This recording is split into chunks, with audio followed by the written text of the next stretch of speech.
Hello, citizens of Oklahoma and of America. This is Craig Higley here, the self-proclaimed building construction industries of Oklahoma overlord.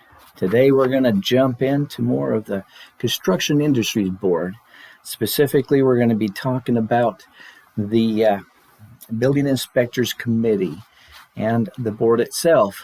Now, there's several questions I asked over a year ago in which I never received any response from anybody within the CIB. Now, I've made multiple attempts to get them to respond to these questions. However, they have chosen not to respond to any of these questions. So one of my deals is going to be, I am willing to make the statement that the CIB has not, probably since their inception and over the time that they have been over the building inspectors within the state of Oklahoma, have they ever brought about any sort of action against any inspector who has done inspections who has not been qualified or has been doing illegal inspections. Now, so let me just kind of also bring this up too. So in regards to the Building Inspectors Committee, according to the Act, Section 15860-3-2 states that the committee may, upon its own motions, request investigations. Based on this section, this committee may take the opportunity to at least recommend that local jurisdictions be investigated as to who is doing their inspections, to identify any potential non-licensed building inspectors. This would also be in line with the practice of the CIB that has and is regularly sending their investigators throughout the state to construction sites to check the other licensed trade inspectors to confirm compliance with state licensure requirements. So it specifically states that the Building Inspectors Committee does have the ability to at least recommend that local jurisdictions and inspectors be investigated to make sure that they are following the laws and according to the building licensure laws in Oklahoma.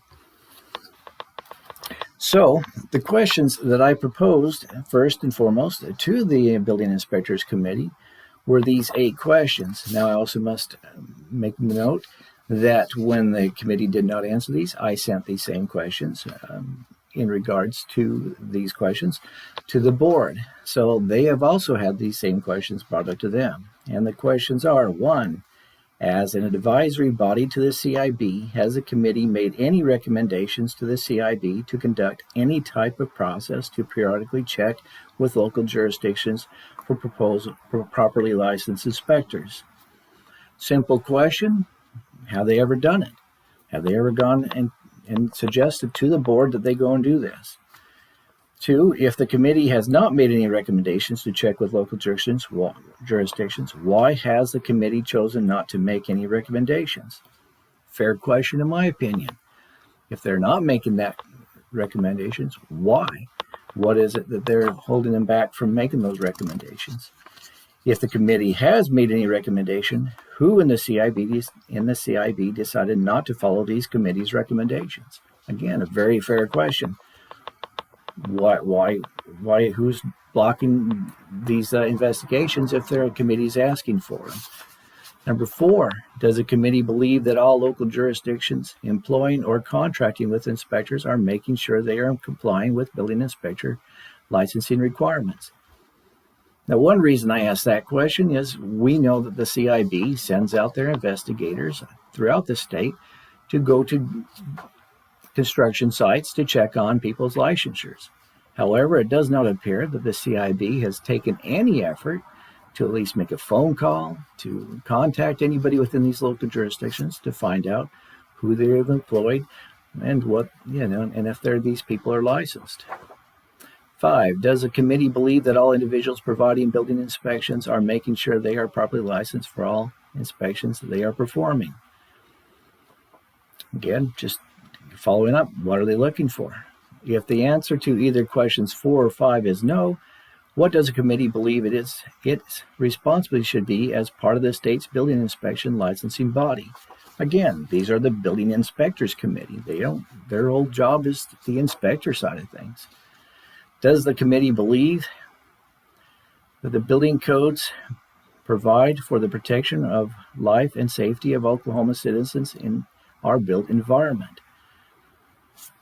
So this is kind of going back to just what are their personal beliefs. I mean, do they actually believe that building codes provide anything? Do they think that this is important? Is it important to them? 8, last question. Does the committee believe that properly qualified building inspectors play a key role in assuring those building codes are adhered to? So again, just what are their beliefs as the building inspectors committee? So as I said, we didn't get any response from any of these individuals on these. Now, why they are not choosing to respond to that, I mean, we can speculate. Chances are they are not adhering to enforcing the building inspector licensure throughout the state, so they don't probably want to get involved with these questions. They probably have a state attorney who's telling them not to respond to these type of questions and to respond to individuals like me.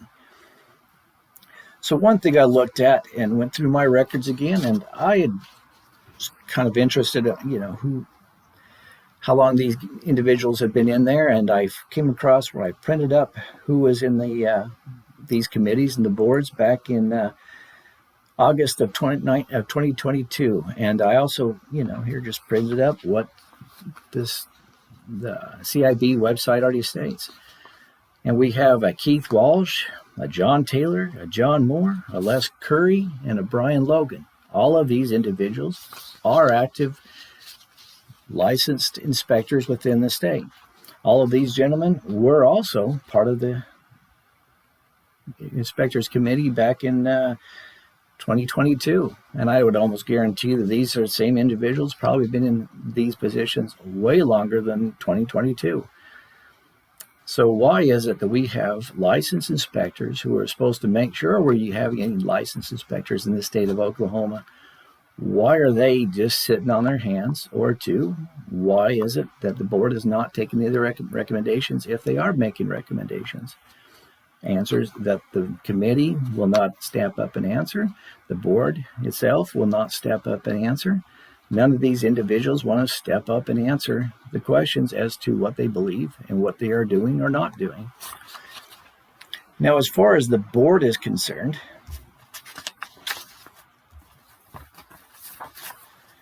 we have on the board several members of the members have been part of the board for many years. Larry Buxton, the current chair, has been on for many years. We got a Keith Deaver, which has been on for many years.